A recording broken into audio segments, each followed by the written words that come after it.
peut refuser la vérité, mais elle reste la vérité. La sodomie, coït anal, pénétration par l'anus. Beaucoup d'hommes mariés demandent ça. La majorité d'ailleurs aime ça. Je parle des hommes mariés. Car Dieu a créé la voie vaginale pour la sexualité. Et tout a été préparé par Dieu pour que ça soit mieux, meilleur. Même sa lubrification est automatique. Parce que Dieu a tout créé. La voie anale, quand on prend une femme, il n'y a pas de différence avec celui qui a pris un homme par la voie anale. C'est la même voie des excréments. Et donc, quand vous le pratiquez, marié ou célibataire, vous êtes en train d'ovationner l'homosexualité. Tu es en train de dire au diable, tu as raison, on n'a pas besoin du vagin. Il faut qu'on inverse la volonté de Dieu. Tu es en train de dire gloire à l'homosexualité. Vous êtes en train d'adorer Lucifer.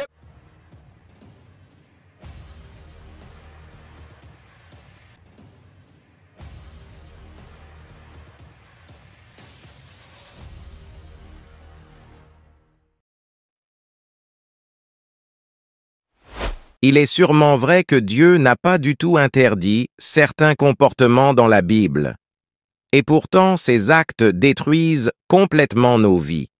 Et que beaucoup d'entre nous l'approuvent comme pour en faire un profit, sous prétexte de dire « ce que Dieu n'a pas interdit, l'on ne peut pas en faire un péché », justement pour satisfaire leur corps dans des différents désirs et beaucoup plus dans de plaisirs fugaces. Ce que tu dois savoir est que toute conduite ou comportement immoral qu'aucune portion d'écriture dans la Bible n'a fait pas mention comme péché, cela est une transgression à la parole de Dieu et reste un péché. Soyez la bienvenue dans cette nouvelle vidéo.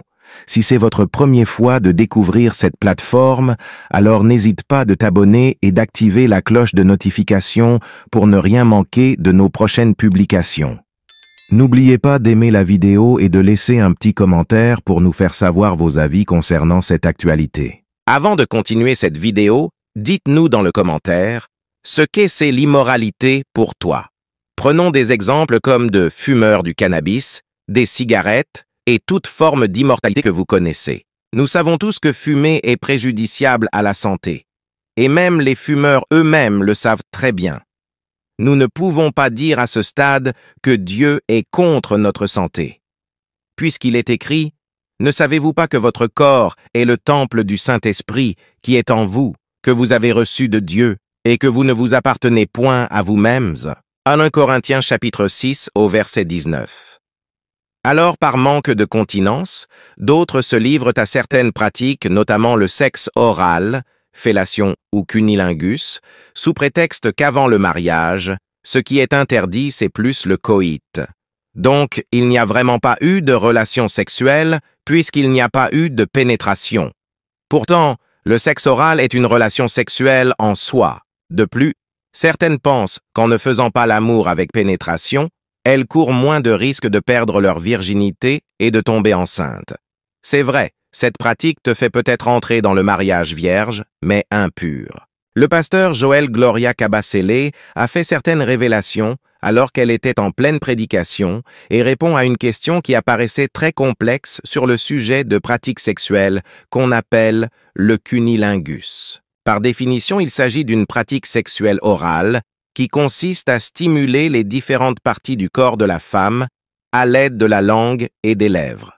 Cette pratique ne pas seulement vu chez certains païens, on cite qu'il est aussi souvent observé chez plusieurs chrétiens et même dans les mariages. Cependant, cette révélation peut être aussi bénéfique pour plusieurs. Suivez et l'on se retrouve juste après.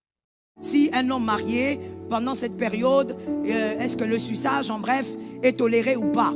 Et pas seulement pendant cette période, si les mariés peuvent le faire. Vice-versa, suçage à gauche et suçage à droite. Alors, la Bible, rentrons d'abord dans la Bible, parce que je sais comment est-ce que sont les fidèles. La Bible, de manière claire, ne donne pas un verset qui interdit le suçage.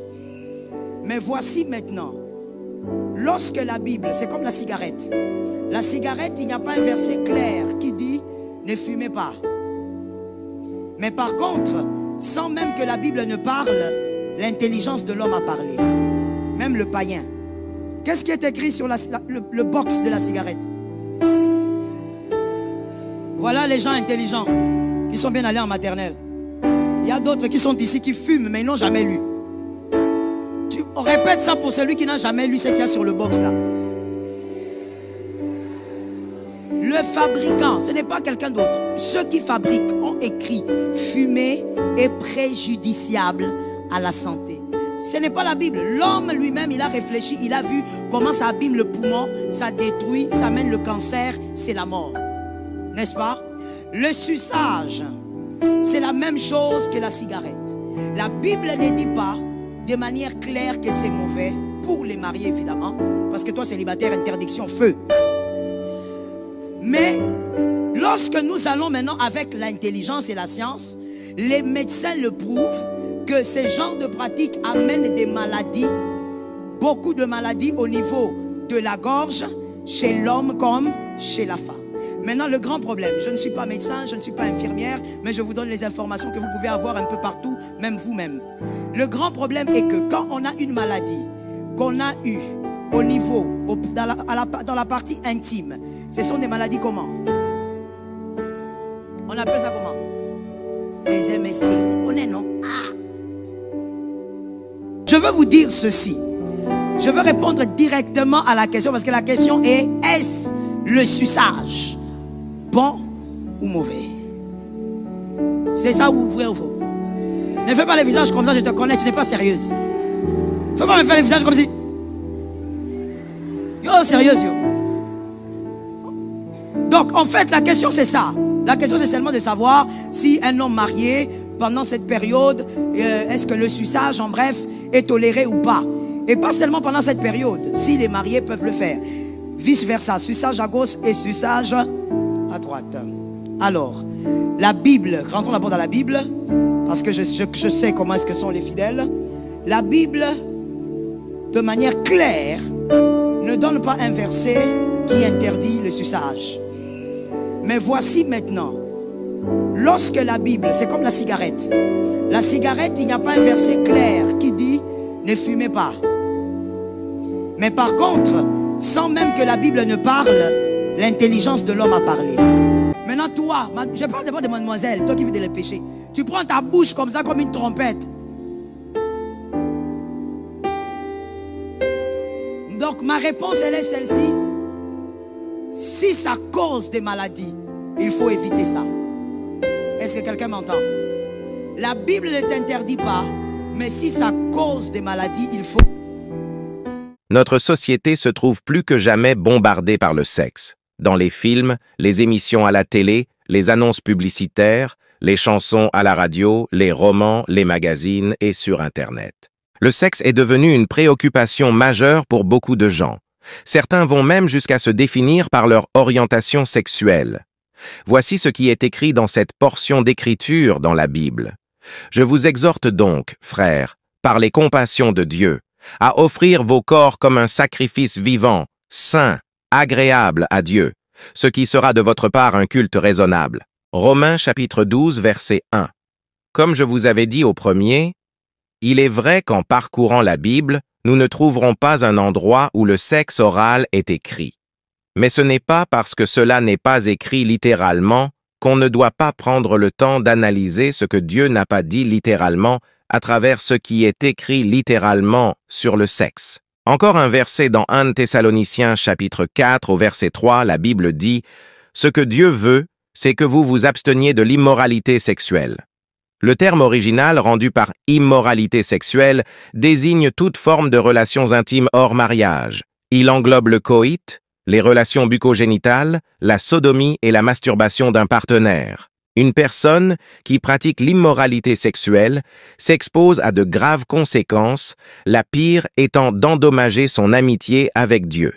La Bible dit « Celui qui se livre à l'immoralité sexuelle pêche contre son propre corps. » Et lorsque vous êtes en train de le faire, vous êtes en train de rendre un culte spécial voué au diable. Le rapport sexuel est un rapport sexuel.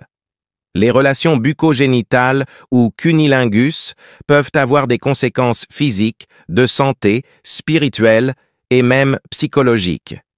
Nous venons au travers de cette vidéo nous exhorter de faire preuve d'un chrétien authentique et d'avoir un regard critique de tous ces genres d'immoralité sexuelle pour notre authenticité à la religion chrétienne. Nous sommes ravis. Si cette vidéo vous a été utile, alors n'hésitez pas de le partager avec vos contacts pour une plus grande visibilité. Et n'oubliez pas de nous dire dans le commentaire vos différentes impressions sur cette actualité.